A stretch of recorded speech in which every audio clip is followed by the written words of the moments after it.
Hello and a very warm welcome to Cheetah TV. My name is Brian Badger from the Cheetah Conservation Fund.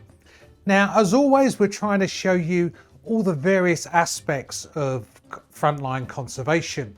So I'm going to take you across to Namibia and show you some of that conservation in action. Now, if you like the video, please give us a like and subscribe to our channel. It really does help us grow.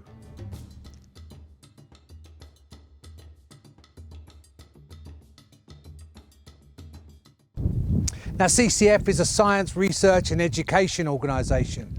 Now, research is so important. You have to learn the exact problem and the status of the problem before you can even start trying to format a solution. Now, if you're trying to study a cheetah, well, cheetahs have got huge ranges. You know, 800 square miles is not unusual for a cheetah's range, and trying to find a cheetah in the wild is nigh on impossible sometimes. So you have to think outside the box, and that's where our scat detecting dogs come in. So let's go and learn a little bit about that. Yeah. All right. Well, welcome guys. I'm very happy to be able to introduce you the official CCF detection dog vehicle. So you can see my colleague Enya, she's already happily waiting inside the vehicle. She loves her new kennels. And the kennels are also the heart of our vehicle. We have two different sides, so we can have two dogs happily in the vehicles, very safely transported. Warte mal kurz, Enya. Excuse me. Thank you. But we can also easily make those two. So this is a central divider that's movable. I can remove that and we have a whole big kennel in case we ever want to transport a bigger dog. But for those guys, this is completely fine. You will see that the top here is open. That's not an accident. We actually did that on purpose because we want to give those dogs the additional 10 centimeters up here to have a little bit more room for their heads.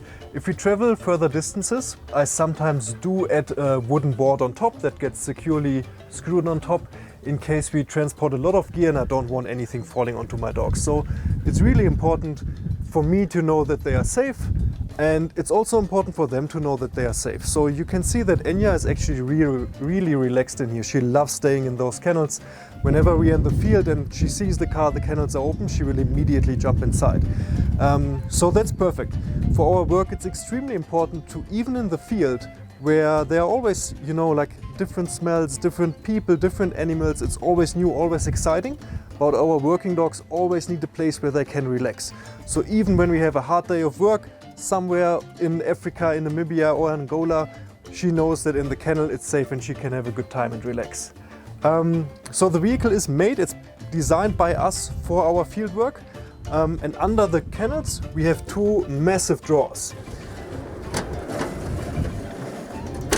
As you can see, they reach all the way until the back and gives us a lot of room for all our gear. And since we are doing scat detection dogs, it gets a bit messy sometimes and we like to sort of keep things clean, and then we have things that are unfortunately not so clean. So this is like the clean drawer. We have everything we need, from our first aid kit, of course, and something to wash your hands, to our field sheets, paperwork, the guides to integrated livestock management, which I like to hand out to our farmers we usually work with, and then just some stuff, electronics,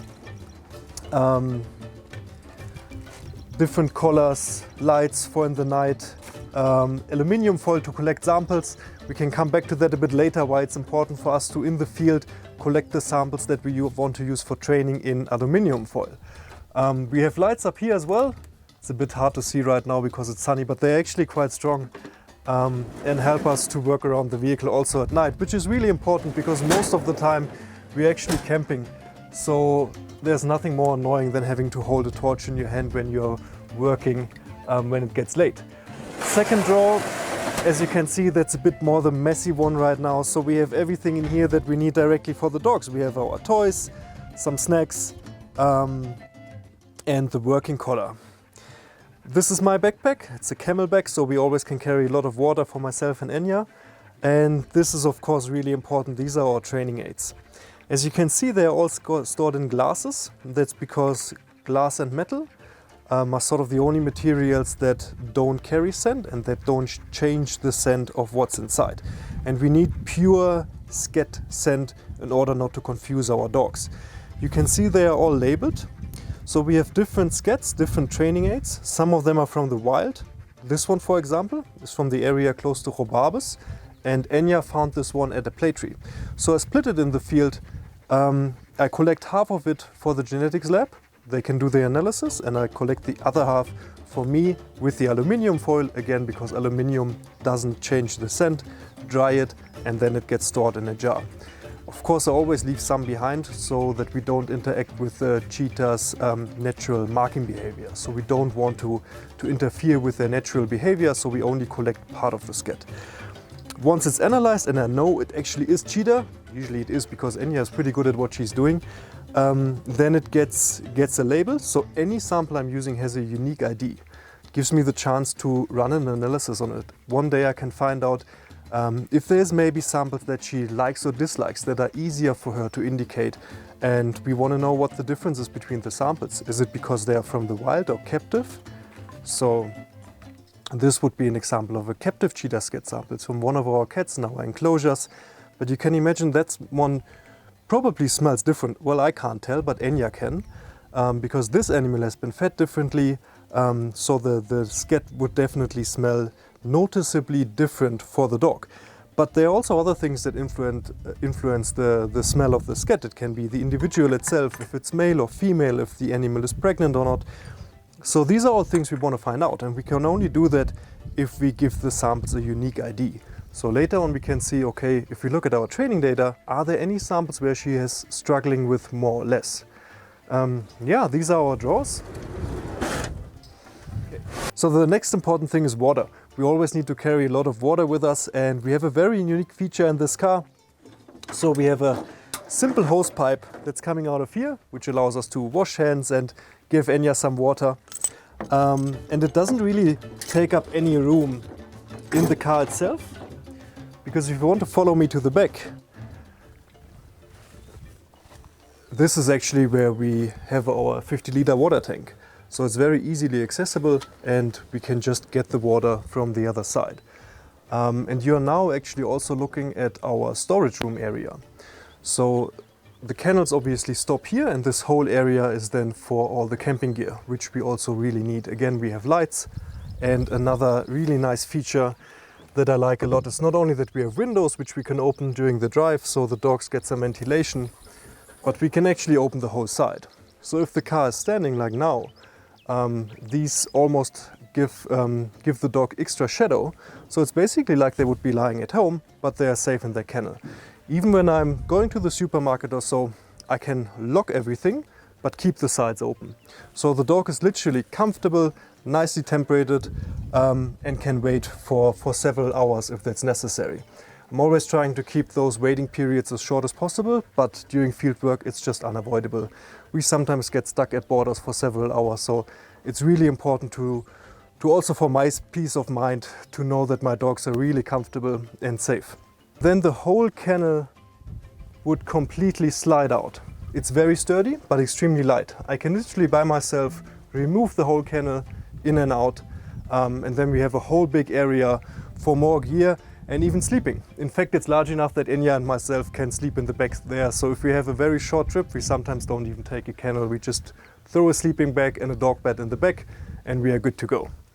Okay, so when we arrive at our target area where we're going to work for the day, usually I start by going out first, having a quick look around. Maybe I find some tracks already of cheetah or any other predators.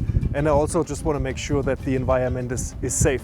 And then Enya knows it's time for her and time to get going. Go! Yeah, hello. Yeah. So we're going to do a little training exercise now. We are at one of our known play trees, and I did hide some cheetah scat already. That's a very typical exercise we do.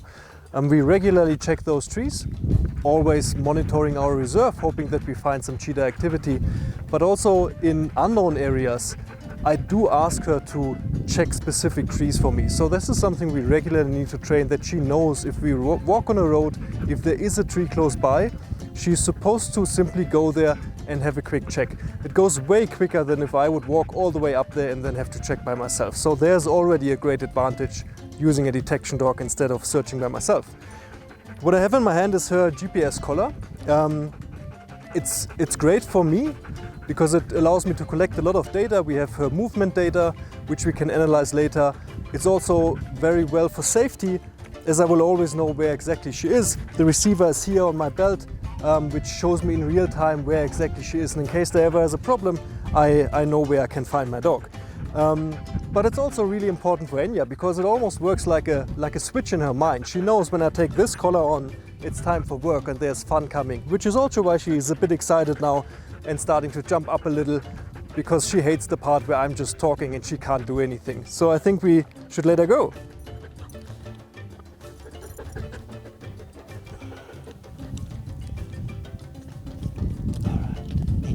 You wanna move? Okay. Go search. Search. Good job. Good job, Enya. So as you can see, that was almost like a piece of cake for Enya. So this is the sample that I just deployed, and Enya knows exactly that this is Cheetah Scat, which is why she's showing her trained indication behavior. She's sitting. So she will only sit when she encounters Cheetah Scat, and all other scats she will likely sniff, but then ignore. Or that's at least the ideal scenario. And in Enya's case, she's very accurate. We know from our data from our genetics lab that almost more than 9 out of 10 cases, when she says it's Cheetah Scat, it actually is Cheetah Scat, which is really good. You can see that she's sitting very nicely, about 25-30 centimeters away from the scat, in between her front paws, so I know exactly where it is. When she walked up to it, she had a sniff, sat down, but didn't touch the sample, which is perfect because we don't want any contamination. So already her saliva, you can see she's panting, so she's gonna spray some saliva. We don't want it on the scat, which is also why I'm very happy that she's sitting a bit away from it and I can still see exactly where it is. She's waiting very patiently. Don't think she doesn't hate it. Like I said, the worst part while I'm talking, but it's actually something we regularly train. Because in the field, when I don't know what she's just indicating it, I need a second to sort of have a look, try to identify the sample myself so that I can then decide if I'm going to reward her or not. Rewarding a scat detection dog for the wrong kind of species is sort of the biggest mistake a handler and trainer can do. Because by the end of the day, this way I'm teaching her a new scent. So if I keep rewarding her for, let's say, jackal scat, she's going to learn, well, this leads to success as well, so I can as well indicate jackal scat. And that's what we don't want. So by the end of the day, it's tough and may sound a bit mean, but I would, if I'm in doubt, always rather not reward, because then at least I know that I didn't make a mistake and I'm not messing with my dog's accuracy. But I think now it's enough and she should definitely get a reward. It's incredibly nice to work with the dog, as her only reward is the ball. That's all she's asking for and she enjoys it so much. Go! Ja, gut, Enya. So toll. Hast du das so gut gemacht? Komm, komm, komm, komm. Ja, ja, ja, ja, ja, ja, ja, ja, ja, ja, ja. Leave it. Go. Ja. Komm, komm, komm, komm, komm, komm. Komm. Oi, bist du so gut. Enya, komm. Oh. Here, Enya. So the reason we are doing this training exercise here is because this tree is actually a real known play tree at CCF. So a play tree is a marking site, is a distinct landscape features that territorial male cheetahs use to leave messages behind for other cheetahs and other animals.